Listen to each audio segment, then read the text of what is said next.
In the beginning, the people of the Fertile Crescent worshipped a mother goddess.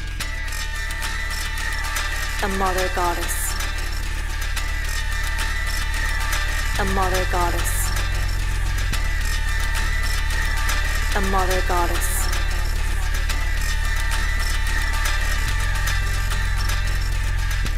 She was often paired with one of two gods. The god of the sky, known as El or Horus, and the god of the earth, known as Baal or Osiris. Baal, Baal, Baal, Baal, Baal, Baal, Baal, Baal. While the sky god was often represented by a falcon or other winged beast, the earth god was associated with horned creatures. The bovines, whose 2 horns and cloven feet signified that the world and its creatures were the result of a coupling of savage, lustful intercourse.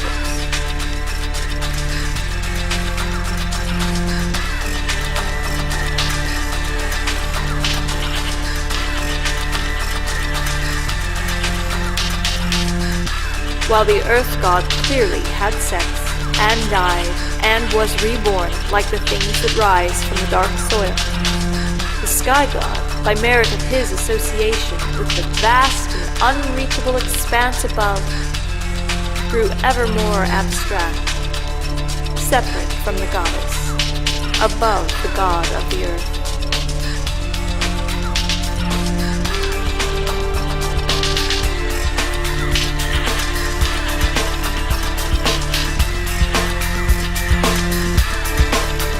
The worshippers of El told the story of how he came to their people and commanded that they should have no gods other than him. He insisted on being the only one, the one that rules from above. The only one, the one that rules from above. From above. From above. From above. As a result of assuming this lonesome position as the only deity in the heavens, without a goddess to keep him company, El gradually became an asexual entity, beyond desire, beyond passion, beyond lust.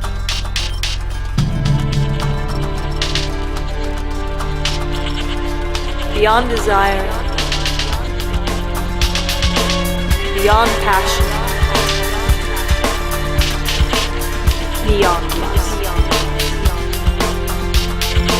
The earth god became a tempter, the eternal adversary of El, the locus of evil.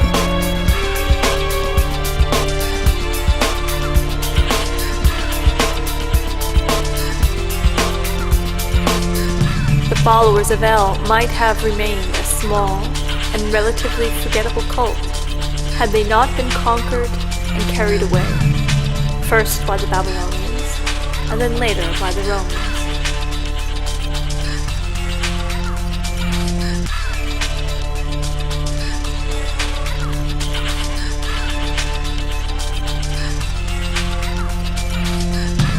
In Babylon, they wrote the story of their agreement with the sky god, in words weighed with regret and desperation.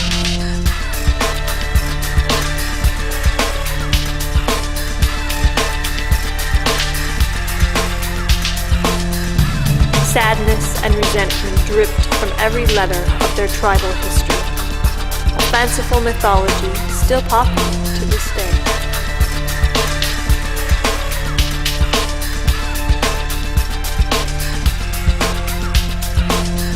That first defeat was important to the survival of El's cult, as it gave them the opportunity to assemble their 3-ring binder, their linguistic and symbolic genetic code.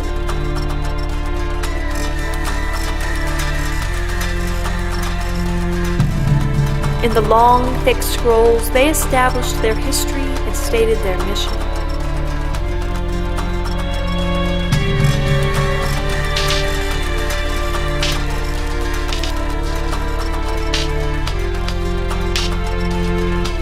It was, however, their later defeats under the dominion of the Roman Empire that helped them to export their cult to the rest of the civilized world.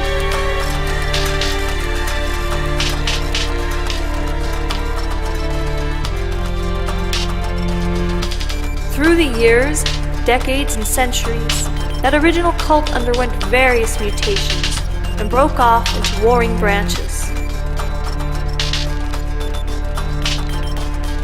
The followers of Jesus, the followers of Muhammad, and the followers of Johann.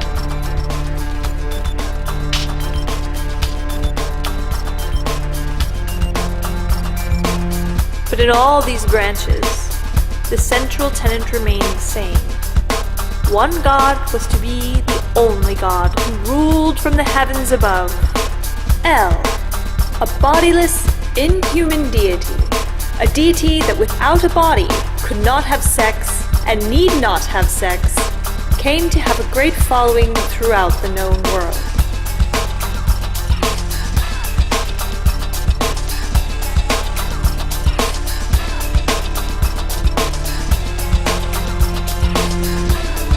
The great rivalry between the god of the sky and the god of the earth dictated that one and only one could be held as good.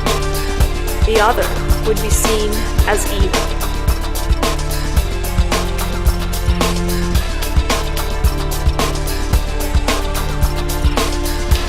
The more evil that the god of the earth became, all the more evil was sexuality and the cycles of nature, including menstruation and death.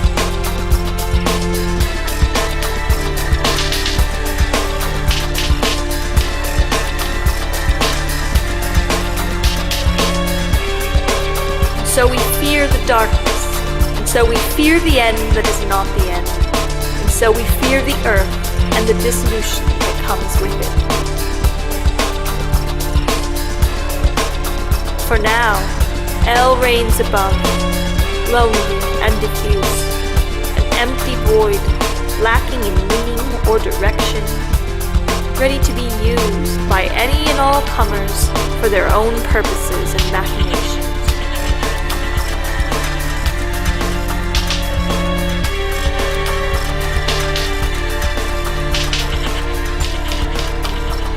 Baal lurks underneath, at the edges of reason, in the dark spots where language cannot go, the regions that humans avoid for fear of seeing their own true nature.